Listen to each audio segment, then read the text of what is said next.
Bye-bye, Billy. Senator Bill Cassidy of Louisiana goes down big time. Democrats have officially exhausted all of their opportunities to redistrict Virginia. And legendary pollster Scott Rasmussen gives us a state of polling and what we need to know heading into the midterms. Welcome to the Sean Spicer Show. Let's get into it. All right, guys, good Monday to you. We have a big week, a big show. Thanks for being with us. There's a lot that's going to go down this weekend. Legendary pollster Scott Rasmussen is joining us in just a minute to give us the state of play on what we need to know about the midterms. And trust me when I tell you, he's got a new book out. I read some of the stats that he is including in there. The one that he gives us towards the end of this conversation we're about to have with him is going to blow your mind. I always tell you about what people will do to maintain power in Washington, D.C. The left has gotten really big in this. Everything is in pursuit of power. And trust me, you're not going to want to miss this. It's unbelievable. I want to give everyone a big thank you to everyone who came out to the Trump Kennedy Center Friday night. We had a great event. Hundreds of you turned out on a Friday night to talk about Trump 2.0. I thank the folks at Town Hall for sponsoring it, Larry O'Connor for joining me on stage and asking me questions, and so many of the folks that came out afterwards to be up on the roof there. I was so excited, and thanks, obviously, to all of the staff at the Trump Kennedy Center that made it possible. I will tell you, after our conversation with Scott, Virginia Democrats are in disarray. It is unbelievable. Bill Cassidy also lost his Senate primary. He voted to impeach Trump and then has made Maha a real tough sell. We'll talk about that. And then I'm going to tell you about a voting rights district in Tennessee that you're not going to believe. It is unbelievable. Maryland, though, they're trying to add some redistricting. We'll talk about that. And then Republicans, they should be worried about the Latino vote. We'll talk about that. Susan Collins getting a shout out from J.D. Vance. Unbelievable. And Jonathan Jackson, he's a congressman from Illinois. His dad was Jesse Jackson. He's now saying that athletes should avoid states that are redistricting. It is unbelievable what's happening there. Tuesday, tomorrow, I've got a great Maha panel. We're going to talk about the politics of Maha. Does it make sense going into the midterms or not? We'll break it all down. Then Wednesday, Andrew Giuliani is going to give us an update on his dad, plus security. He's leading the effort for that FIFA tournament that's playing throughout the country in a few weeks. Senator Ron Johnson will also join us. So a lot going on there. Again, thanks to everyone who has bought Trump 2.0. Still feel free to buy it. Without further ado, though, I want to bring in legendary pollster, the president of RMG Research, the founder of the Napleton Research, and the author of a brand new book, Out of Touch, The Elite 1% and the Battle for America's Soul, Mr. Scott Rasmussen. Scott, great to see you. Congrats on the book. You are now, 12 hours away from the book coming out. How do you feel? Well, I'm excited to get the book out there and, plenty of things to write about and talk about in today's political world. I got to say, I want to break down the entire book.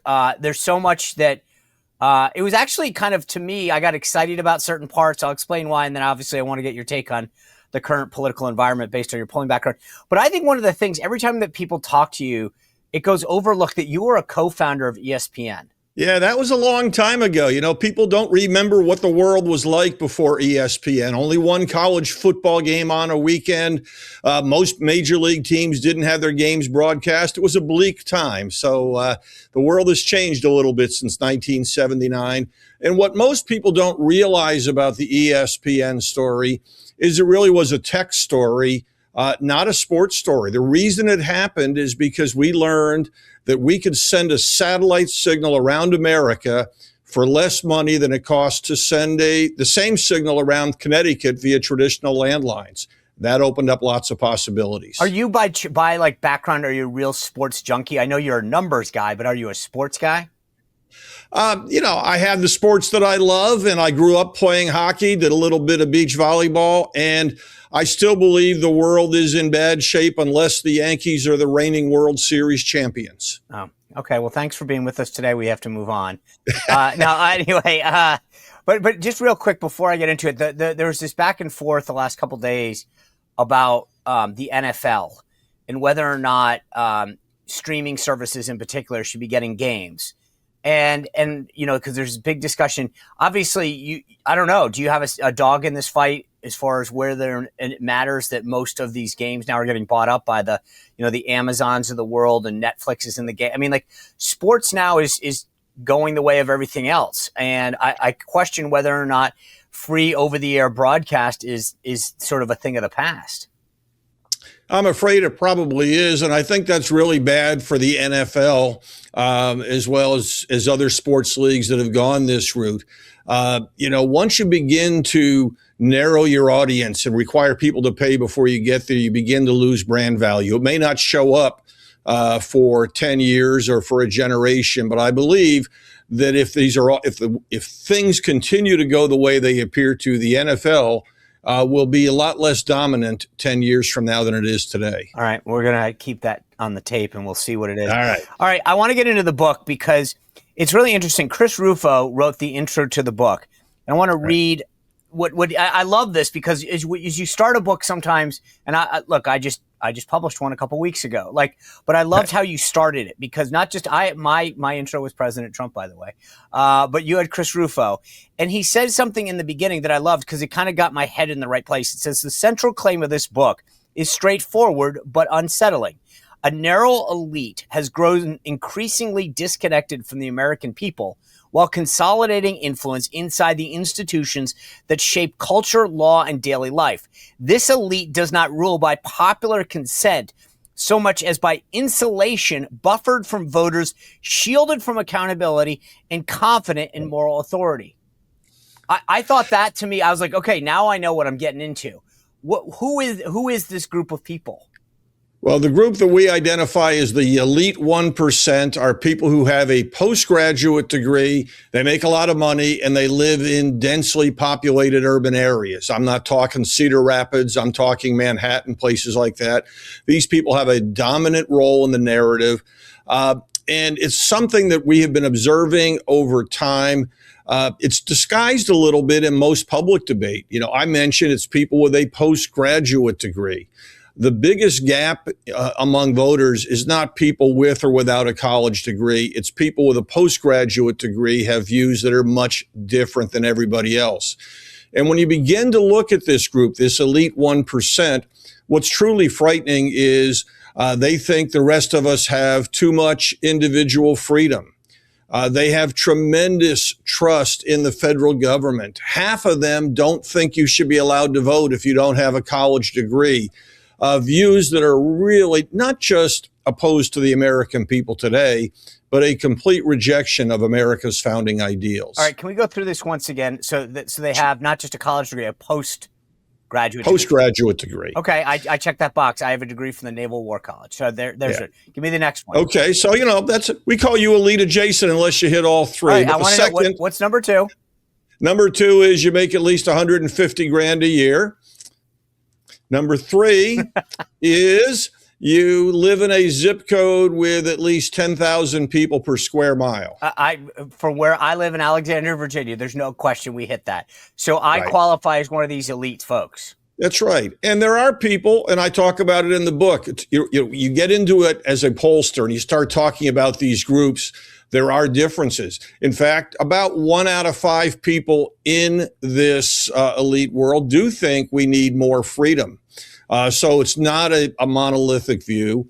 But by and large, this group of people have a huge role, and you do too, in terms of shaping the narrative, in terms of having an impact. By and large, their views are out of touch with most Americans. Sorry to interrupt the conversation. We're going to tell you, we spent a lot of time talking about how to take care of ourselves. But Dr. Dennis Black thought, why aren't we doing the same for our dogs? And he invented Rough Greens. Now, this is the cool thing about Rough Greens. It's a supplement for your dog. In the same way that we take care of ourselves by adding supplements to our food, Rough Greens is the same exact kind of concept. It supports long-term health of your dog by providing live, bioavailable nutrients and essential vitamins, minerals, probiotics, digestive enzymes, omega oils. You get the gist. All that you have to do, and this is the beauty of Rough Greens, is you take a little bit of it and sprinkle it on your dog's existing food. No need to change the food. Same thing we do for ourselves. We're adding supplements to our own diets. We now do it for our dogs. So go get Rough Greens. They've got a free jumpstart bag right now that if you go to Rough Greens, RUFF greens.com, and enter code SPICER for free, all you do is cover the shipping. You get a free jumpstart bag. My dog absolutely loved it. You get some toys. You get some Rough Greens to show what I'm talking about. Your dog, you'll see the difference in. They will become more lively. The skin, the coat will become shinier. You see Rough Greens the same way that we change. Once we start adding supplements, you'll get the same. So check out that free jumpstart bag. All you have to do is cover the shipping by going to Rough Greens, RUFF greens.com. Use promo code SPICE for that free jumpstart bag. So the thing that was interesting is if you look down that three part checklist, I would assume that if you are more educated, you have more money, and you're around people, like you're interacting with more people, in theory, you should be more aware, right? And then I read something in your book. It was in the early part of it where you kind of were polling these people, isolating them, and you found out that they all liked Biden. Right. And I thought that was actually I was like, whoa, time out. So like, because I'm thinking to myself, how do you look at Biden and what he's doing and his state of being, and then say, I'm smarter, I have more education, I've got more money, I interact with more people, and yet I want that guy? You know, it was that's actually what led us into this research, because I look at polling data every day and I look at the crosstabs, and I saw these three groups consistently out of touch. And I thought the theory was if I combine all three, I'll find something interesting, because, you know, if you get a postgraduate degree and you go to live in Cedar Rapids, you might have different values than if you go to live in Manhattan. That was a theory. And what we found at the time that we did this, Joe Biden had a national approval rating of 41%. Among this elite group, he had an approval rating of 82%.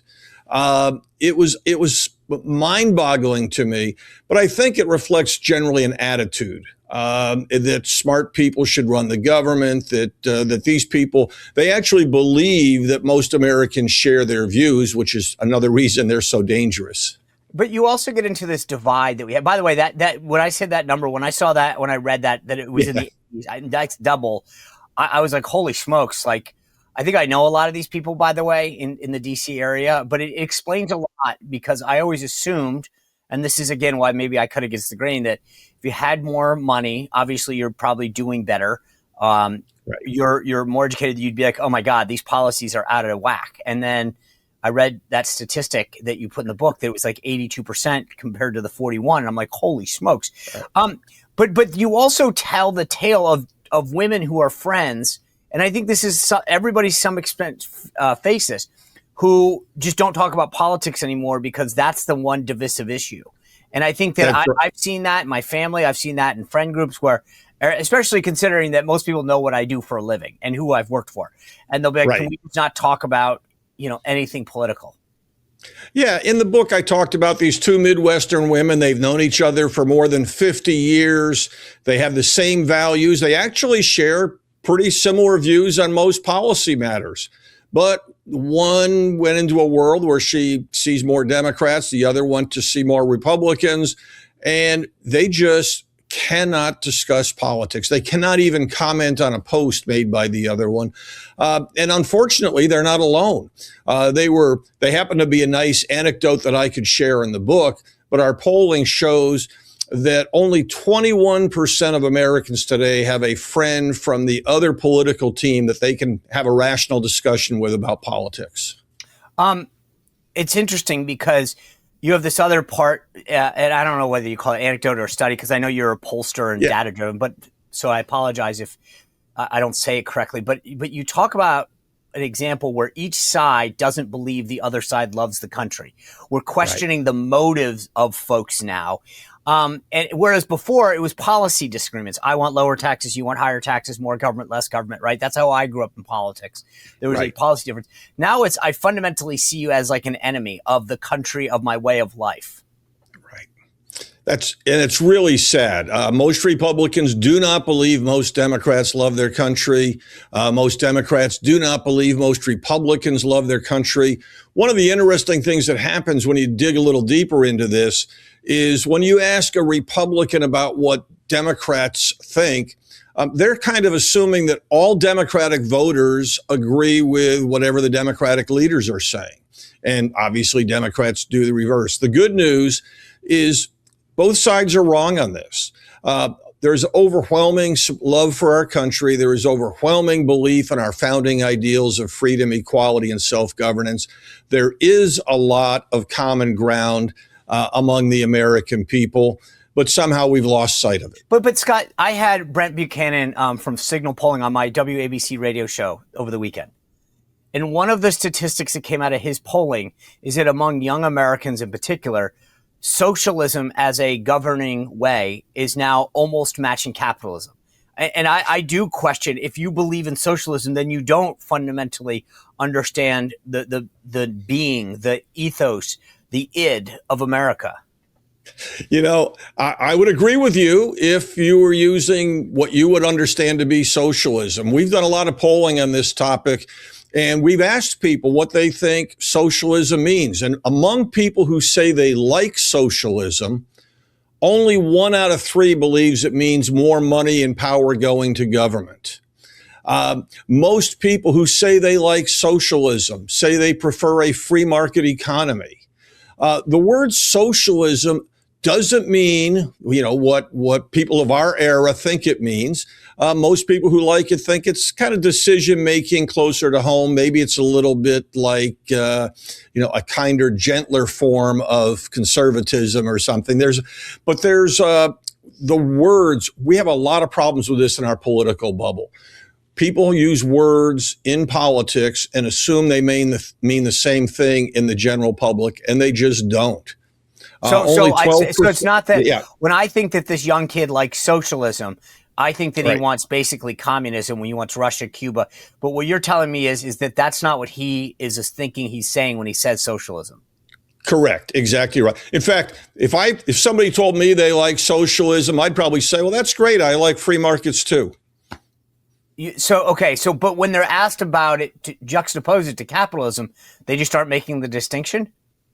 Yeah.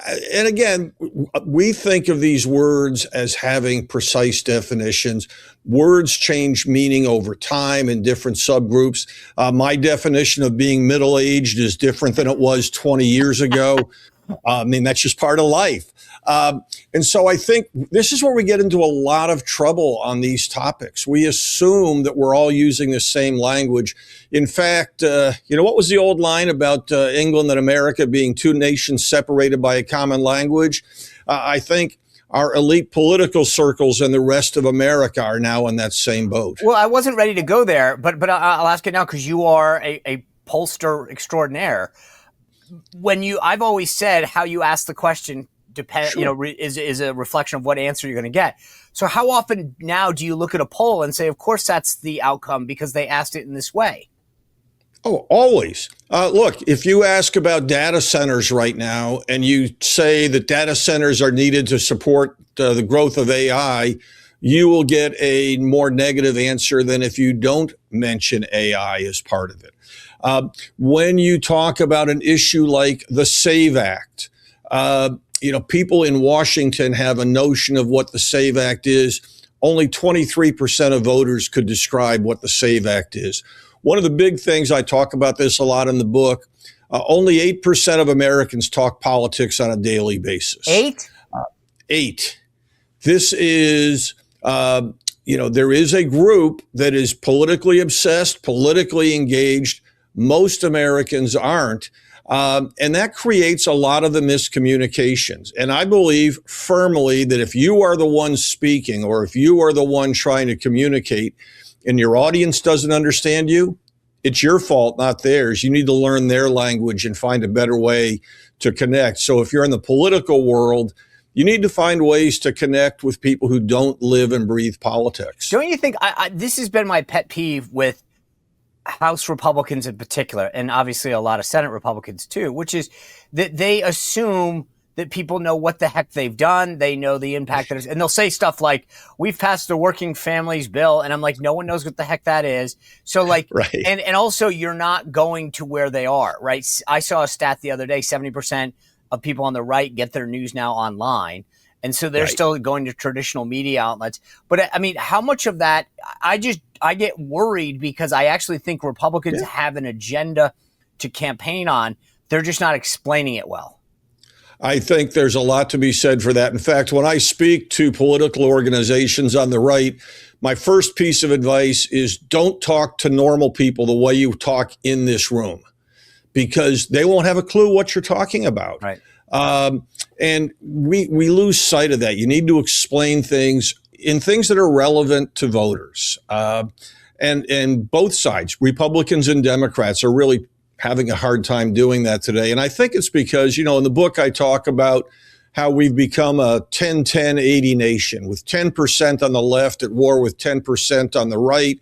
And the remaining 80%, well, they're trying to keep their head down and avoid getting caught in the crossfire. And I think both sides have become so focused. The 10%ers on each side want to beat the other team. They've forgotten that they're supposed to be representing the 80%. They're supposed to be reaching out to them. I don't mean to sound whiny about this, but as someone who is proud of being a conservative, I have found that one of the things that has changed, and I know you touch on this in the book because you talk about when did things change? How much is Trump a result of this? And I kind of look at this like, I think Donald Trump finally taught people on the right to fight. And what I mean by that is that if you were in corporate America or during the COVID years, you were canceled and censored for asking or believing certain things. I tell people all the time, when I graduated from college, my college commencement speaker in the 90s got canceled because he was from the Bush administration and they obviously had they were pro-life. And I feel like we on the right have had Hollywood, academia, big tech, big, corporate America all against us forever. And so finally to be able to fight back a little, there's a big difference between how the two parties view each other. But I think like we've been on the losing end for decades. Yes, I think, and this is something that's people, I guess, lose sight of. Donald Trump is not the cause of political polarization. It's been there for a very long time. I trace it back to the moment when the first President Bush broke his read my lips, no new taxes promise. There were a group of people who had been Reagan Republicans who were furious and outraged, and they were waiting for somebody like Donald Trump to fight. It took a long time. It took a lot of different paths before we got there. The biggest difference with Trump and the other Republican nominees in between is he is willing to fight. Some people don't like how hard he fights, but that's really the change that he has brought about. I hate to interrupt this conversation, but I got to tell you, if you are in construction or infrastructure, here is something I want to share with you. There's a material. It's called fiberglass reinforced polymer, or FRP. It's from a company called Bedford Reinforced Plastics. It's strong. It's lightweight. It does not rust. It does not warp or corrode, which if you've dealt with maintenance issues before, you know all of that matters. It holds up in all sorts of tough environments, which means fewer repairs and longer life for your project. That's why you're seeing it in more and more projects around the country, like wastewater facilities, utility infrastructure, and even architectural applications where durability and longevity really count. And here's the thing. Bedford FRP is made right here in the United States. You'll see it in things like industrial platforms, grading, and even pedestrian bridges and light vehicle bridges. Something that most people don't take time to think about it, but this is a great thing that we should be thinking about on all of these projects going forward that we keep saying need to get built and done. So if you want to take a look at what I'm talking about, go to bedfordreinforced.com/Spicer. There's nothing to buy here. We're just creating awareness. So go to bedfordreinforced.com/Spicer. Now back to the show.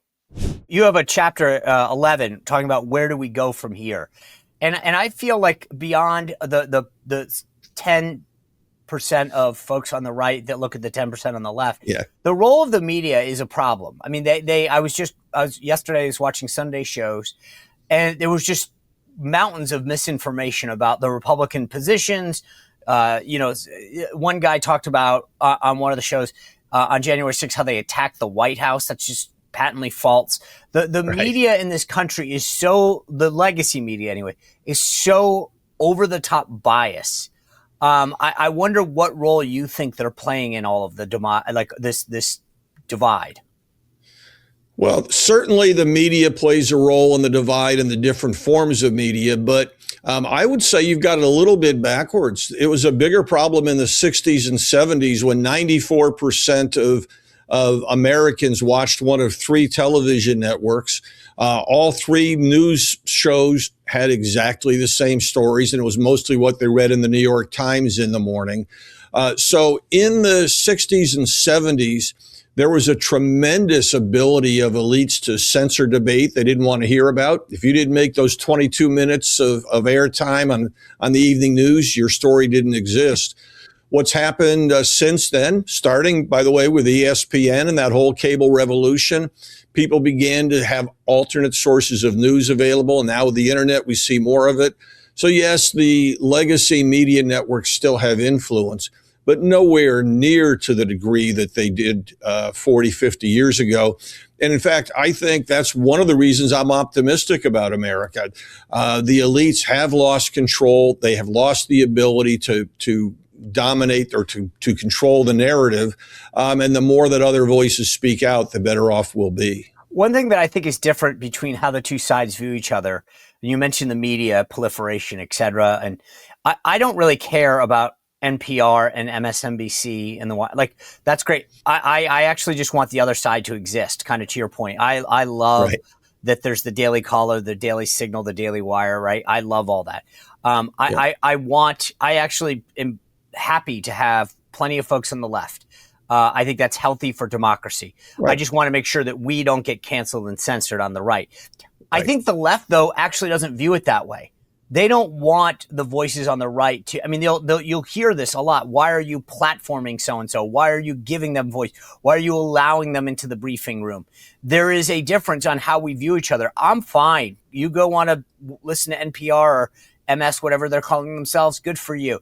But the people on the left don't want, all the organizations that I mentioned to exist. They don't want me to exist. They don't want me to get quoted. They don't want me to publish a book. There are several places when I published my book that wouldn't sell it. You can't walk into a Barnes and Nobles right now and actually get a copy of Trump 2.0. When I first published my other book, The Briefing, Politics and Prose in DC wouldn't carry it.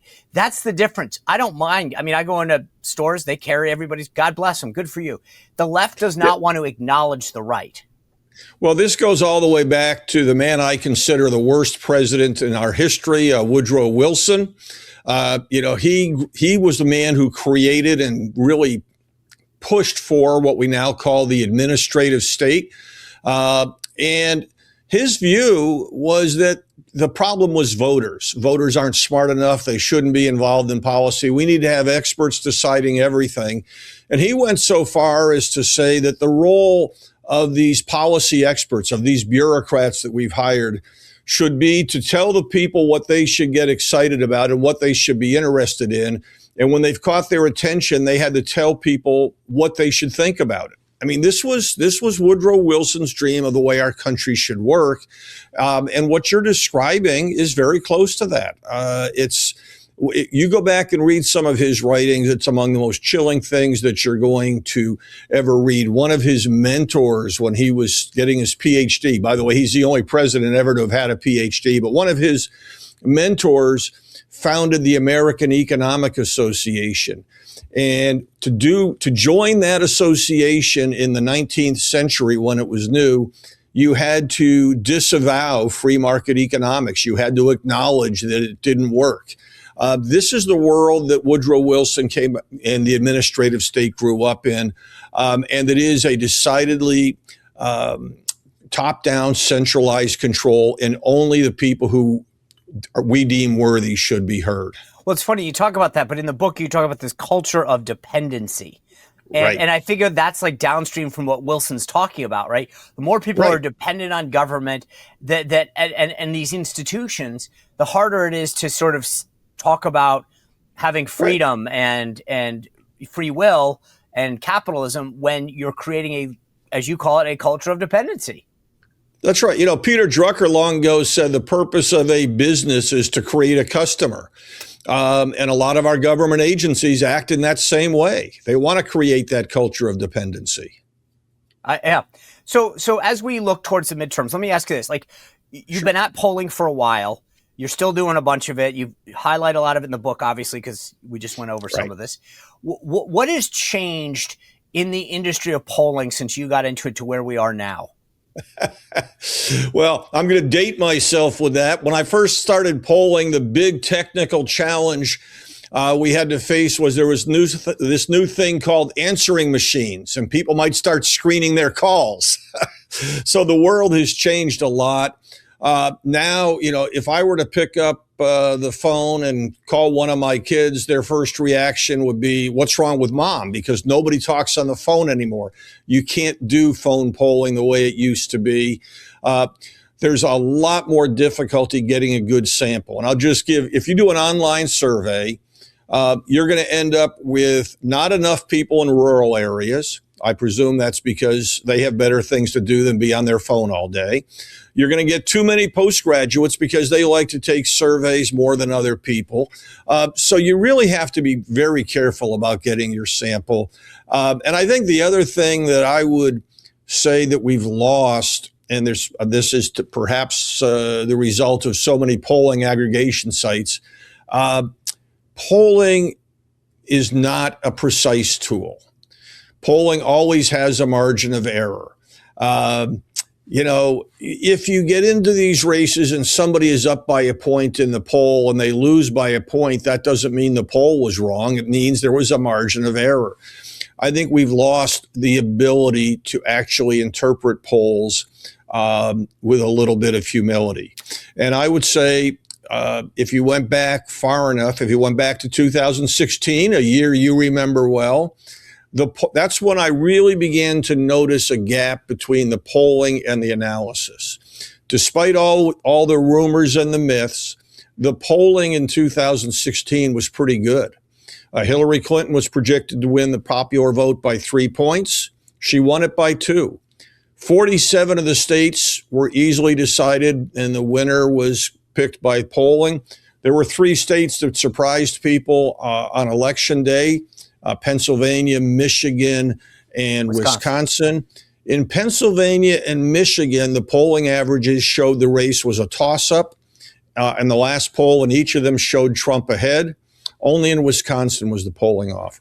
The reason people didn't get that vibe going into the election is none of the analysts, none of the talking heads on TV could see it coming. They just couldn't believe it. The only person I know who absolutely believed Donald Trump was going to, the only pollster I know who believed Donald Trump was going to win that night was Pat Caddell. Interesting. That is fascinating. Is there, as we get closer and closer to the midterms, are there polling outfits that you, instead of crapping on some of them, who are the ones that we should trust the most? How's that? Like, what are the 5 or 10 that when we see a poll that we should say they have a good track record? I would actually go with the polling averages. I would literally go to a Real Clear Politics and follow their average of the polls. That is the best model you can use. Now, naturally, I think you should look to my polling as part of that, but the averages give you a better sense. And by the people on both sides say, well, the polls are understating my side because they include these garbage polls from the other side. No, a good polling average will have a wide range of polls in it. I think what you also have to remember, and this is something political people don't like to hear, fundamentals matter more than anything else. Yes, candidates matter. Messages matter. Campaign strategy matters in close races. But here's the way to think about the midterms. Number one, if we're still talking about the war in Iran in November, it's going to be a very bad night for Republicans. Simply put, since the war began, the number of people who trust Democrats on key issues has grown significantly. The brand of the Republican Party has been dragged down a bit. Assuming that we're not fighting in Iran, then the next question is, what is the trend in gas prices? The trend, not the absolute level. If we see gas prices falling consistently heading into November, every drop helps the Republicans have a better chance of retaining the House. If the price of gas doesn't come down, once again, it's going to be a bad night for the Republicans. So for the GOP to do well, all you have to do is end the war, get gas prices to come down, and then all your messaging comes in on top of that. So when you say go down, if somebody's listening to this on, we have a lot of the folks in Capitol Hill and the White House that listen. So let's just say the average is $4.50 a gallon, just for the sake of it. Does it matter that it's $4 or $3.50 as much as it matters that it's trending down for a while? It's much more what's trending down. People forget, several years ago after the Dobbs decision came out and they said that gave the Democrats all their momentum, the price of gas fell for about 100 days in a row. That was a part of it. And the reason the trend matters more than the absolute value is most of the country lives paycheck to paycheck. Most of their money goes to rent or mortgage or insurance or car payments or whatever. They have a limited amount of disposable income, and that money goes to gas and groceries and other things. Every time the price of gas goes down, it's like they got a little bonus in their weekly spending. Every time the price of gas goes up, it's like they just got a pay cut. So if the trend is going down, people will be feeling better and better about it.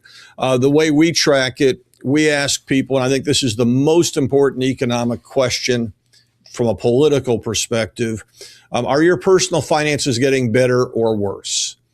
The numbers when Joe Biden was in office were horrible. They were getting better pretty consistently up until just before the Iran war. And now people become more pessimistic again. But that's tied primarily to gas prices and other fundamentals. So when you just mentioned that, it's you were like, if you, I love the way you put it. If you can end the war in Iran and get gas prices down, you win.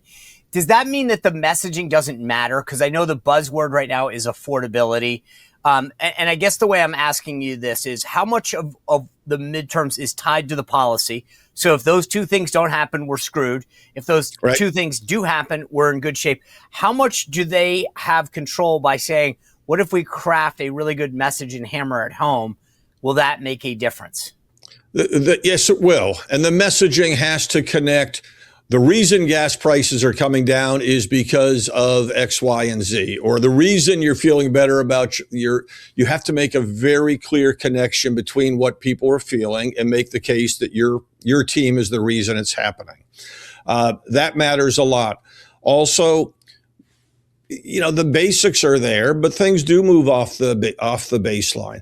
I believe Senator McCormick would not have won a couple of years ago if it wasn't for the issue of boys playing in girls' sports. That was an important issue that gave all Republicans a little bit of a boost.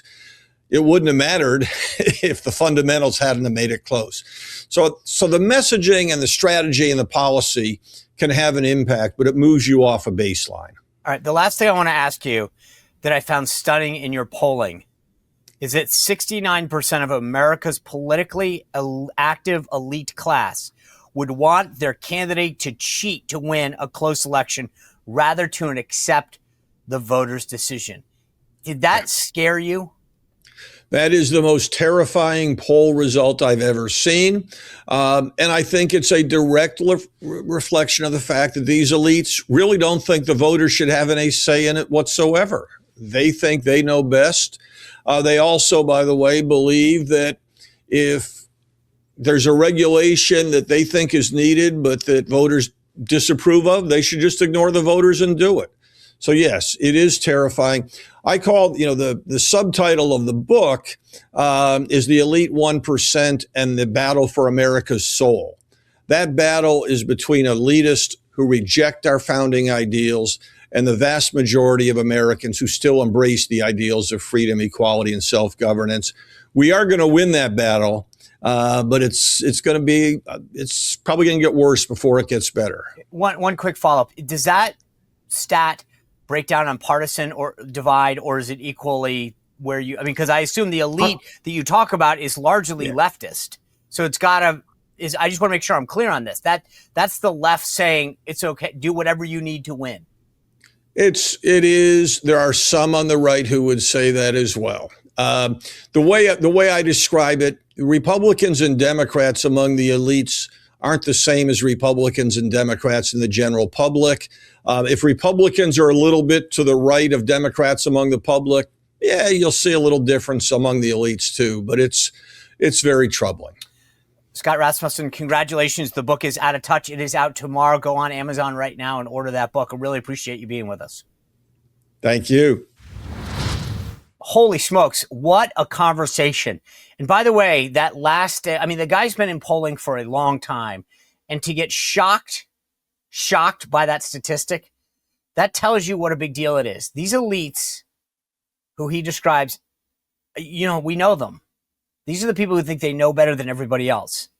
And I do think that these folks lean far, far left. You saw that 82% of them thought Biden was doing a good job.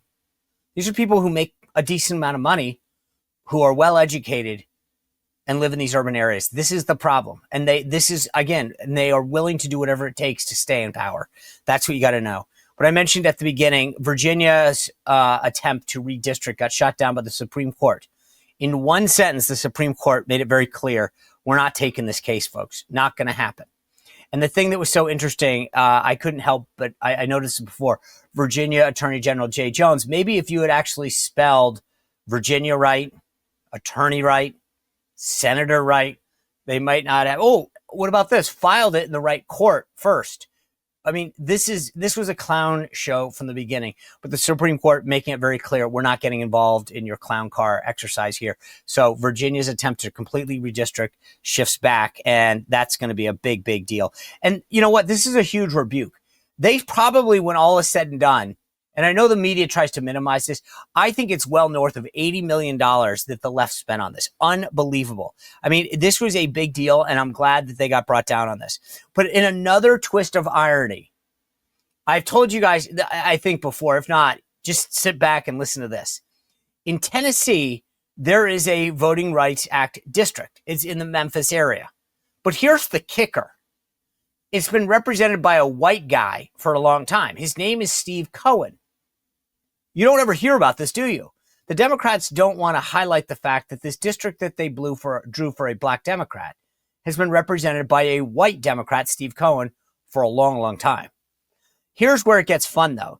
After the redistricting, Steve Cohen said, I don't think I can stay. And by the way, I saw him in the airport the other day. The guy is extremely old. He has to be wheeled around in a wheelchair. He's one of these guys that's just hanging on and hanging on and hanging on. But here's the kicker. He said, I just can't do it anymore. These districts were drawn to beat me, so he's giving it up. But there's a strong possibility that it's going to be represented by a black female Republican.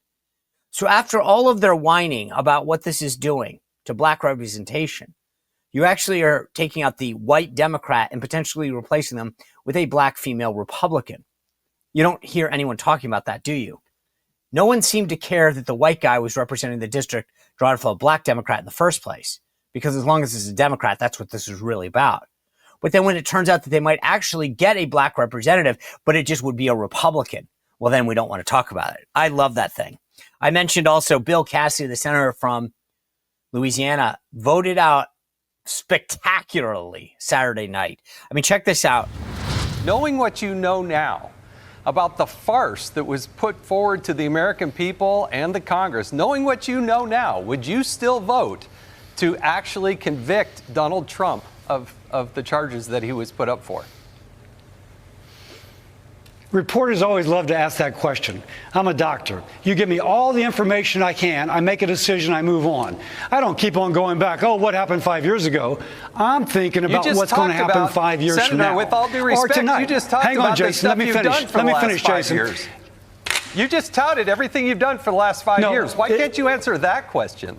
Did you or did you not? Hey, Jason, knowing what you know now, I want you to answer that question. Would you or would you not actually vote to convict, knowing what you know now? It's a simple question.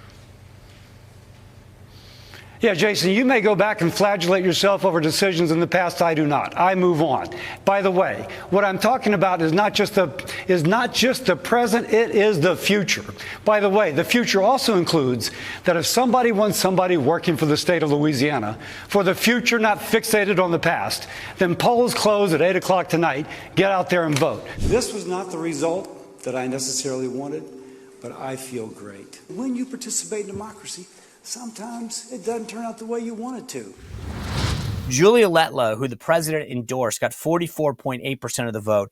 John Fleming, another former congressman who was a deputy chief of staff in the Trump White House, by the way, under Mark Meadows, and is now state treasurer of Louisiana, came in second at 28.3%. Those two will head to the runoff because that's how Louisiana works.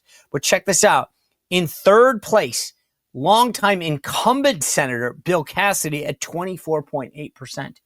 You can give it a quarter of the vote. That's downright embarrassing. It is downright embarrassing that happened. But I'm going to tell you this, the folks, when it comes to redistricting, Maryland now realizing that they're, maybe the last hope. And they've got one district they can get, Congressman Andy Harris, head of the Freedom Caucus. They're trying to potentially go after him because they're 7-1 right now. They potentially may want to go one out. Chris Van Hollen was talking about this on Meet the Press. Take a listen. Do you support redrawing the lines before the midterms? What do you say to the charges? It's hypocritical. Oh, I do if it's possible.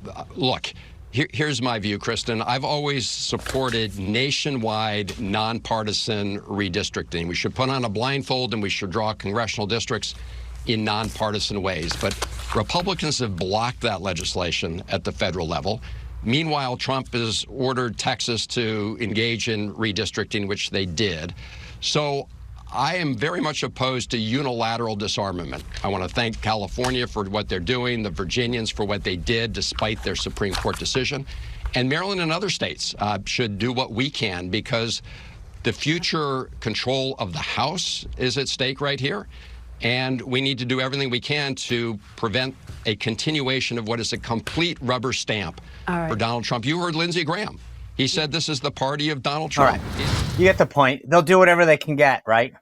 But they'll go even further. In California, you know how they set up that system? We've talked about it before. It's everybody runs in one primary. They call it a jungle primary, the top two. Well, it's never been a problem.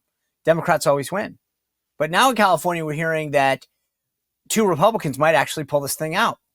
Steve Hilton and Sheriff Chadlow Bianco. So what are they going to do?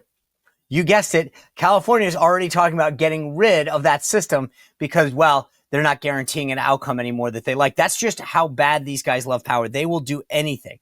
So it's been a great show. Thank you guys for sticking with us and kicking off the week. As I said, I've got a great Maha panel coming your way tomorrow. And then on Wednesday, Andrew Giuliani is going to give an update on his dad and FIFA, and Senator Ron Johnson of Wisconsin will be here with us. Thanks for being with us. Continue to go out there and buy Trump 2.0 on Amazon. I'll see you back here tomorrow on the Sean Spicer Show. Well, if you enjoyed this content, make sure to like this video, subscribe, and click the notification bell to get more.